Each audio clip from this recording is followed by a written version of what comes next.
Hi, magandang gabi po. Ah, ang topic po natin ngayon ay tungkol sa mga spirit guides, mga abyan, mga gabay.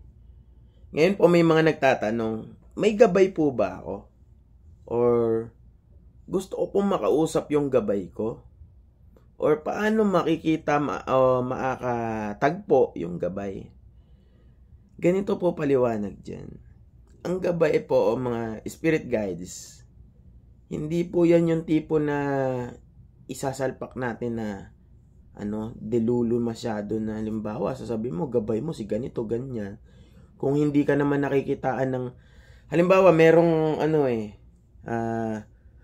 merong tendency kasi na sasabihin ng isang tao, yung gabay ko si si Saint Peter o di kaya Saint Paul.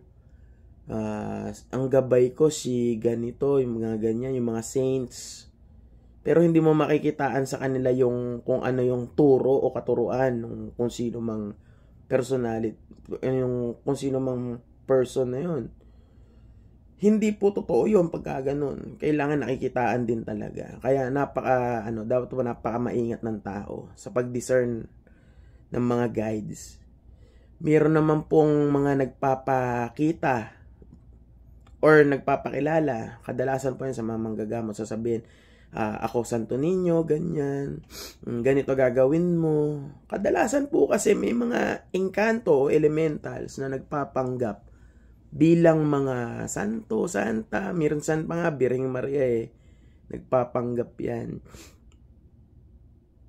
Ganito po, dalawang klase kasi ng spirit guides, isang good one, or yung mga benevolent, yan yung mga eudaimon.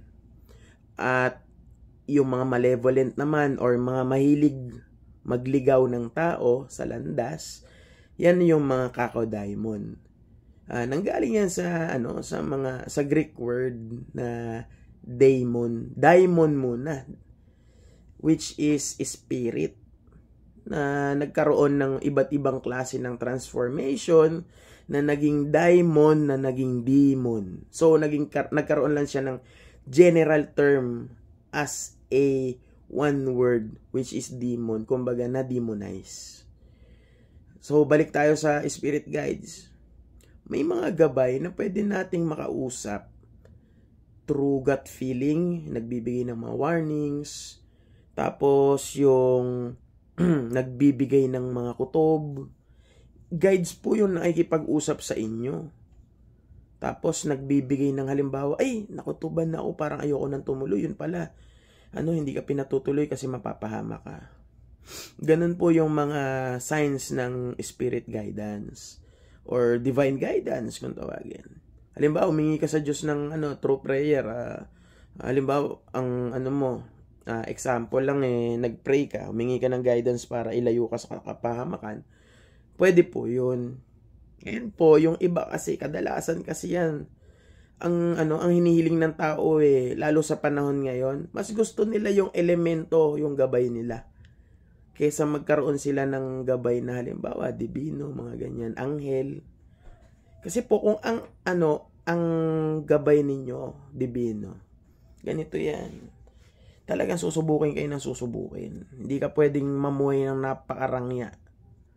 Kaya minsan mag-isip-isip tayo, divino ba talaga yung nagpapakita sa akin? Baka mamaya nagbabalat kayo lang. May mga ganyan. Kaya nga ang sabi po, laging sinasabi kahit na simbahan o di kaya sa spiritual, test those spirits kasi hindi natin alam, hindi natin kilala yung mga yan.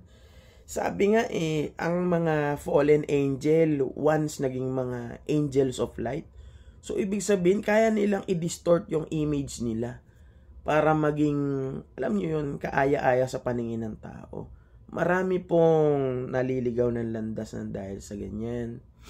So yung iba po, ang tanong dyan, bakit gusto mong ma-meet spirit guide mo? Anong gagawin mo?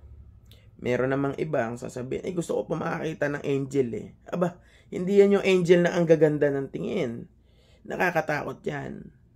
Pero ang paliwanag niyan bakit ganun? Nandiyan yung full glory ng Diyos, ng lumikha. So yung mga ganyan po kasi sa totoo lang pakahirap din talagang arukin pagka ang tao mababaw ang pangunawa. O pangalawa pa, yan yung una. Ngayon yung pangalawa, ano ang lifestyle mo? Kung ang lifestyle mo hindi mo kaya mag-fasting, hindi mo kaya mag-meditation, hindi ka hindi ka marunong mag-gratificate sa tao, yung hindi ka nagga-gratitude, hindi ka marunong mag-appreciate. So paano mo tatanggapin yung positive energy na yun? Pangatlo, nasa din kasi yan, nasa discipline din yan. Tsaka nasa rin yan, kung halimbawa affinity mo talaga ganito, or nagdadasal ka, or ang disiplina mo, nakakapag-mantra ka. Kung sino yung tinatawagan mo dun sa prayer, yun talaga yun. Kadalasan yan, kung halimbawa gusto magkaroon ng gabay o abyan o spirit guide ang isang tao na nagpa-practice ng spirituality or occult, nililigawan yan. Or meron din naman tayong natural guides kagaya ng mga ninuno natin. Pero hindi lahat ng spirit guides kahit ninuno, gusto ka.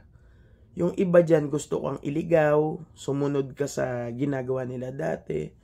Kagaya niyan, doon na yung mga pangkukulam, pananakit. Yan, tuwan-tuwa din yan sila. Tapos may mga offerings, marami yan. So, napaka niyan, kumbaga kung ikikwento yan, kulang ang 1 oras o higit pa. So, eto, ang spirit guides kasi pwede nyo naman ma-access through special techniques or exercises. Kaso, ang problema dyan, magagawa nyo ba? Kasi nga, halimbawa sa akin, may magpapaturo sa akin, gamutan, o papagawa ko, in 365 days or katumbas 1 taon, pray ka ng rosary everyday. Walang hinto yun. Ngayon, kapag ka nakapasa ka, doon natin makikita if you're really for healing, for spirituality. Kasi kung dyan pa lang magreklamo ka na sa simpleng dasal, which is powerful ang rosary, malakas yan Akala ng iba pagka pagka naiintindihan ng salita, wala na, hindi na powerful. Mali yun. Nasa paniniwala din yun, tsaka tiwala nyo. Hindi po ganun yun. So, ganun po. Pagka yan, nagawa nyo, ibig sabihin niya naliligawan yung Parang panliligaw po kasi yan, dadasalin mo ng dadasalin. Di ba pagka nililigawan mo, sinasamba mo? Oo, di ganun yun. Yun ang pinakamalapit niyan na paliwanag. Ngayon po, yung sumunod niyan, kung halimbawa ikay karapat dapat talaga sa tinatahak mong landas sa espiritual, kakalooban ka naman ng gabay na gagabay sa'yo upang makapanggamot, makagawa ng mga kagilagilalas, mga kababalaghan at mga himala. Ibibigay sa'yo yun. Pero kung hindi talaga para sa'yo, kahit ano gawin mo, mahirapan ka lang. Kaya yung iba, amaze na amaze. Ay, gusto ko yung ganito kasi nagagawa niya ganyan, nakapagpasabi siya, no? Mali yun. Hindi yun guidance ng itaas. Diyan naman pumapasok yung tinatawag na lower self. Kasi yung tinalakay natin, higher self yan Yan yung more on compassion, yan yung more on humility, yan yung more on perseverance, discipline. Yan po yun. So, pagka yung parang sarili mo na lang yung umaandar dyan, lower self yan. Yan yung ego self. Ikaw na mismo yan. Hindi na yan divine. Kaya, ayun po. Mag-ingat po tayo sa pag-discern ng mga spirits.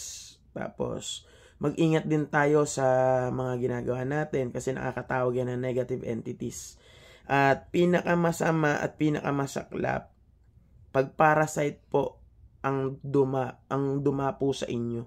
Naakala ninyo, powerful ka, magtitrip ka ng tao, gagawa ka ng masama, mali po yun. So, yun lang po. Hinay-hinay sa mga gagawin lalo sa espiritual. Salamat po.